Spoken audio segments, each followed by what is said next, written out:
Оны төгсгөл баяр ёслолын үе мөч ирж байгаа энэ үед бидний аюулгүй ажиллагаанд хандуулах анхаарал сулардаг. Өнгөрсөн 7 хоногийн 4 дахь өдөр амь нас ирсдэж болцсохгүй ослын талаар та бүхэндээ мэдээлэл хүргэх гэсэн юм аа. Энэ 2015 оны 11 сарын 26-ны өдөр 1:42 цагийн үед байна да. Тэр хугацаанд энэчээс ойдлогоос 1:30 гээд гарсан. 1:30 гэж гарч яваад тэгээ 2 цагийн үед байна. Ойдлогоос 10 хэдэн километр 12-3 км-ийн зайд явж ирсэн. 16 машин явсан бидэд. Тэгээ би цавааны 3 номерч явж ирсэн. Биднээс нэг арийнхаа цавааг татах гэдэг их зөөлөн явж ирсэн л та. Тэгээ ер нь бол цаваагаа татаад биднээс их энтэс гарах үед бол зөөлөн явдаг. 30-аас 35 км-ийн цагийн урттай тэр багцааны л явсан да. Тэрүүхэн зөөр нэг нүдэж завцсан юм шиг байгаа юм. Тэгээд яг унжгаагаа л мэдсэн. Тэгээд яг унжгаагаа мэдэл ялч бол би унлаадаа л дотроо бодож байсан. Тэгээд нэг сэрсэн чинь ямарчсан унтсан байсан. Унсны дараа би гарч чадахгүй байсан. Бүс зүйлтэй тэгээ би нөгөө яг тэр үед жоохон бачимдаад нэг дотор мохоо өргөд байсан л та. Тэгэл ямар ч байсан өөрөө л дотроо бодохтай ухаалж болохгүй шүү л гэж бодож байсан миний бодол бол.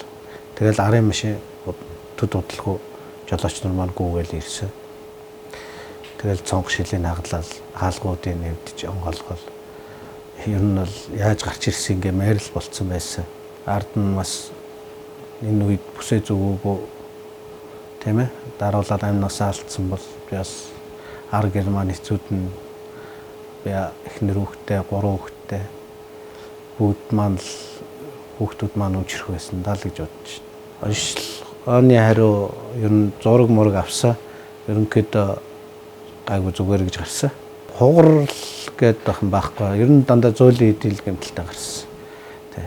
Айхтар хугарч барьсан юм бол байхгүй. Тэгээ бусад жолооч нартай хэлэхэд ингээд манай хэд бүгдээрээ бүсээ зүүцгээж байгаараа хотод ч бай, гэр орондоо жижиг тэргээ барьж байгаа тийм гэр бүлээрээ явж байгаа улсууд байна. Одоо би өөрөө бүсээ зүүсэн болоод өнөөдөр ийм ослоос ингээд амьд үлдлээ.